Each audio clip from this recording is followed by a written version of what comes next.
इस वीडियो में आपका स्वागत है। इस वीडियो के अंदर हम स्टैक डाटा स्ट्रक्चर को पढ़ेंगे। इससे पहले वाली वीडियोस में हमने लिंक लिस्ट को कंप्लीट कर लिया था। तो अगर आपने वो वीडियो नहीं देखे हैं तो डिस्क्रिप्शन बॉक्स में आपको लिंक मिल जाएगा। तो इस वीडियो में सबसे पहले हम स्टैक के कॉन्सेप्ट को समझेंगे और इसके बाद इसको प्रैक्टिकली करके देखेंगे। तो चलिए वीडियो को शुरू करते हैं। तो सबसे पहले हम इसकी डेफिनेशन देखते हैं। तो इसकी डेफिनेशन में हमने लिखा है stack is a linear data structure where insertion and deletions occur only at one end. तो देखिए यहाँ पर जो हमने पहला वर्ड यूज किया वो हमने किया लीनियर डाटा स्ट्रक्चर कि स्टैक हमारा एक लीनियर डाटा स्ट्रक्चर होता है। तो देखिए लीनियर डाटा स्ट्रक्चर का मतलब है कि यहाँ पर जो हमारे एलिमेंट हैं वो किसी सीक्वेंस में स्टोर होते हैं। जैसे मान लीजिए वो एक लाइन में स्टोर होते हैं, एक के बाद एक वो स्टोर होते हैं। जैसे हमारे एरे में एलिमेंट स्टोर होते हैं एक के बाद एक, उसी प्रकार हमारे स्टैक में भी एक के बाद एक एलिमेंट सभी स्टोर होते हैं। और यहाँ पर हमने दूसरी लाइन लिखी है where insertion and deletion occur only at one end, कि यहाँ पर जो हमारा इंसर्शन होगा एलिमेंट्स का और डिलीशन होगा वो एक ही एंड से होगा और उस एंड को हम टॉप कहते हैं। तो ये हमें डेफिनेशन याद रखनी है। और इसके बाद इसका प्रिंसिपल है लीफो, जिसको हम लास्ट इन फर्स्ट आउट भी कहते हैं। तो देखिए लास्ट इन फर्स्ट आउट का क्या मतलब है कि यहाँ पर जो हमारा एलिमेंट सबसे लास्ट में आएगा वो सबसे पहले बाहर जाएगा। तो देखिए इसके प्रिंसिपल को समझने के लिए हम इन प्लेट्स को देख सकते हैं। तो देखिए यहाँ पर जो प्लेट जब हमने रखी होंगी तो सबसे पहले हमने ये नीचे वाली प्लेट रखी होगी और उसके बाद हम इन ऊपर वाली प्लेट्स को रखते गए चले गए होंगे। और ये जहाँ पर जो हमने ये ऊपर वाली प्लेट रखी है ये हमने सबसे बाद में रखी होगी। लेकिन जब हम इनको उठाएंगे, जब हम इनको वापस से कहीं और जगह पर रखेंगे, तब हम इस ऊपर वाली प्लेट को सबसे पहले उठाएंगे और उसके बाद उसके नीचे वाली को, और उसके बाद हम ऐसे ही करते करते एक के बाद एक प्लेट्स को उठाते रहेंगे। तो देखिए यहाँ पर क्या हुआ, जिस प्लेट को हमने सबसे बाद में रखा था उस प्लेट को हमने सबसे पहले उठाया, जिसको हमने सेकंड लास्ट रखा था उसको हमने इस ऊपर वाली प्लेट उठाने के बाद उठाया। तो देखिए यहाँ पर क्या हो रहा है, जिन प्लेट्स को हम लास्ट में रख रहे हैं उनको हम पहले उठा रहे हैं। तो यही हमारा स्टैक में काम होता है। स्टैक में जिस एलिमेंट को हम सबसे पहले रखते हैं, ऐड करते हैं, वो सबसे बाद में निकलता है, और जिस एलिमेंट को हम सबसे बाद में इंसर्ट करते हैं वो सबसे पहले डिलीट होता है, वो सबसे पहले निकलता है। तो इसका हम एक और एग्जांपल देख सकते हैं। जैसे आप अपनी टेबल पे बुक रखते हैं तो जिस बुक को आप सबसे पहले रखते हैं वो सबसे नीचे दब जाती है, और जब आप बुक को उठाएंगे दोबारा उस बुक को ढूंढेंगे तो वो आपको सबसे नीचे मिलेगी। आपको सारी बुक्स उठानी पड़ेंगी तब आपको जो बुक आपने सबसे पहले रखी थी तब वो आपको मिलेगी। तो हम उसको कहेंगे कि ये जो हमारी बुक्स थी वो एक स्टैक में रखी हैं, और यहाँ पर हम इन प्लेट्स को भी कहेंगे कि ये प्लेट्स हमारी एक स्टैक में रखी हैं। तो देखिए स्टैक का हमारे कंप्यूटर साइंस में आगे भी बहुत यूज है। तो देखिए अब हम स्टैक को समझते हैं। तो मान लीजिए यहाँ पर हमारी एक एरे है और इसके इंडेक्सेस यहाँ से 0 से शुरू होते हैं, 0, 1, 2, और यहाँ पर ये हमारा मैक्सिमम इंडेक्स होगा, और इस स्टैक का जो टॉप होगा वो यहाँ पर 2 होगा, क्योंकि जो हमारे टॉप मोस्ट एलिमेंट का इंडेक्स होता है उसको हम टॉप कहते हैं। तो देखिए ये यहाँ पे हमारा टॉप होगा। तो देखिए जब हमने इसमें वैल्यूज डाली होंगी तो सबसे पहले हमने यहाँ पर वैल्यू डाली 6, और 6 के बाद हमने वैल्यू डाली 9, और 9 के बाद हमने वैल्यू डाली 5। तो जब हम इन एलिमेंट्स को निकालेंगे तो सबसे पहले हमारी ये 5 की वैल्यू निकलेगी, उसके बाद 9, और उसके बाद 6। तो अब हम स्टैक के कुछ ऑपरेशंस को देख लेते हैं। तो देखिए स्टैक का जो पहला ऑपरेशन है वो है पुश ऑपरेशन।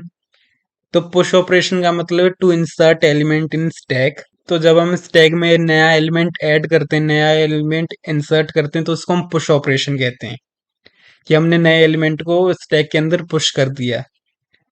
और दूसरा हमारा ऑपरेशन होता है पॉप ऑपरेशन। यहाँ पर पॉप का मतलब है to delete element in stack. अगर हमें स्टैक में कोई एलिमेंट डिलीट करना होगा तो उसको हम पॉप ऑपरेशन की हेल्प से करेंगे, उसको हम पॉप कहते हैं। तो देखिए इंसर्ट करने को हम पुश ऑपरेशन कहते हैं और डिलीट करने को हम पॉप ऑपरेशन कहते हैं। और इनके बाद हमारा एक तीसरा ऑपरेशन होता है पीक ऑपरेशन। तो इस पीक ऑपरेशन में हम क्या करते हैं, इस पीक ऑपरेशन में हम अपना हमारा जो टॉप मोस्ट एलिमेंट होता है उसको हम प्रिंट करते हैं। हम वहां पर देखते हैं कि हमारा टॉप मोस्ट एलिमेंट कौन सा है। और इसके बाद हमारे दो केसेस होते हैं स्टैक के अंदर। तो इनको केसेस को हमें याद रखना है। सबसे पहला केस होता है हमारा अंडरफ्लो केस। तो जब हमारी स्टैक पूरी की पूरी खाली होती है तो उसको हम कहते हैं अंडरफ्लो। और दूसरा होता है हमारा ओवरफ्लो। ओवरफ्लो का मतलब होता है कि जब हमारी स्टैक पूरी की पूरी भरी पड़ी है तो उसको हम ओवरफ्लो कहते हैं। तो देखिए अब यहाँ पर हम एक एग्जांपल से पुश और पॉप ऑपरेशन को समझते हैं। तो देखिए यहाँ पर मैंने क्या किया, यहाँ पर मैंने एक एरे डिक्लेयर की 5 साइज की। एरे को डिक्लेयर करने के बाद मैंने सबसे पहले पुश ऑपरेशन किया। तो देखिए यहाँ पर हमारी ये जो एरे थी वो 4 इंडेक्स तक बन गई, 0 से 4 तक। और यहाँ का जो 0th इंडेक्स पे उस पे 3 स्टोर हो गया, क्योंकि मैंने यहाँ पे पुश में वैल्यू डाली 3। उसके बाद मैंने पुश में वैल्यू डाली 4। इससे क्या हुआ, हमारे नेक्स्ट इंडेक्स और 5 स्टोर हो गया। और इसी प्रकार से मैंने तीसरी बार फिर से पुश ऑपरेशन का यूज किया और इसमें मैंने 4 वैल्यू डाली। तो उससे हमारे 3, 5 और यहाँ पर सेकंड इंडेक्स पर 4 स्टोर हो गया। और उसके बाद देखिए मैंने एक पॉप फंक्शन का यूज किया और इस पॉप से जो हमारा 4 था वो डिलीट हो गया। जो हमने एलिमेंट 4 को सबसे लास्ट में ऐड किया था वो सबसे पहले डिलीट हुआ है। तो यहाँ पर ये बात समझने की है। और देखिए फिर उसके बाद मैंने एक बार पीक ऑपरेशन परफॉर्म किया। तो जब मैंने पीक ऑपरेशन परफॉर्म किया तो हमारे स्क्रीन पर आउटपुट आएगा 5, लेकिन यहाँ पर हमारे स्टैक के अंदर कोई भी फर्क नहीं पड़ेगा, बस हमारा आउटपुट में प्रिंट हो जाएगा स्क्रीन पर 5। तो ये हमारे 3 ऑपरेशन होते हैं स्टैक के अंदर। तो अब हम इनके कोड को भी समझ लेते हैं। तो देखिए यहाँ पर मैंने स्टैक का कोड लिखा है। आज हम स्टैक को एरे की हेल्प से इम्प्लीमेंट करेंगे और कल हम इसको लिंक लिस्ट से इम्प्लीमेंट करना सीखेंगे। तो देखिए सबसे पहली लाइन में मैंने आईओस्ट्रीम फाइल को इंक्लूड किया है और उसके बाद मैंने अपनी ये लाइन लिखी यूजिंग नेम स्पेस std। और इन दोनों लाइन लिखने के बाद मैंने यहाँ पे एक कांस्टेंट डिफाइन किया है मैक्स नाम का, जिसको मैंने वैल्यू दी है 5। तो यहाँ पर जो हमारी मैक्स की वैल्यू होगी वो 5 हो जाएगी। और इस कांस्टेंट डिफाइन करने के बाद मैंने क्लास बनाई स्टैक नाम से और इसके बाद हम अपनी स्टैक बनाएंगे। देखिए इस क्लास टैग में मैंने दो चीजें डिक्लेयर की। पहली की मैंने इंट टॉप, मैंने एक इंटीजर डिक्लेयर किया टॉप नाम का। तो देखिए टॉप हमारा जो हमारा टॉप मोस्ट एलिमेंट का इंडेक्स होगा उसको हम टॉप कहते हैं। और इसके बाद मैंने दूसरी चीज यहाँ पर डिक्लेयर की एक एरे जिसका साइज हमने रखा है मैक्स। मैक्स यानी कि ये 5 हमने साइज रखा है। तो जो हमारी स्टैक का साइज रहेगा वो 5 रहेगा। और इस एरे का नाम मैंने ए रखा है। मैंने पब्लिक कीवर्ड लिखकर एक कंस्ट्रक्टर बनाया स्टैक नाम का और इस कंस्ट्रक्टर में मैंने वैल्यू दी है टॉप इज इक्वल टू -1, कि जब भी हमारी कोई नया ऑब्जेक्ट बनेगा स्टैक का तो उसकी वैल्यू शुरुआत में -1 होगी, क्योंकि उसमें कोई भी नया एलिमेंट नहीं होगा। और उसके बाद देखिए यहाँ पर मैंने स्टैक का पहला मेंबर फंक्शन बनाया है जिसका नाम है पुश। और इस पुश का रिटर्न टाइप हमने वॉइड रखा है और इसके पैरामीटर्स में हमने नाम दिया इंट n। तो हमें इस n को स्टैक के अंदर इंसर्ट करना होगा, ऐड करना होगा। तो देखिए यहाँ पर मैंने क्या लिखा है, if top is equal to x max -1, कि अगर मेरा टॉप मैक्स -1 है। मैक्स -1 मैंने यहाँ पर इसलिए लिखा है, अगर मैंने यहाँ पर हमारी मैक्स की वैल्यू 5 है और मैंने अगर यहाँ पर 5 साइज की एरे डिक्लेयर की है तो जो हमारा लास्ट इंडेक्स होगा वो मैक्स 5 से एक कम 4 होगा, वो मैक्स से एक कम होगा।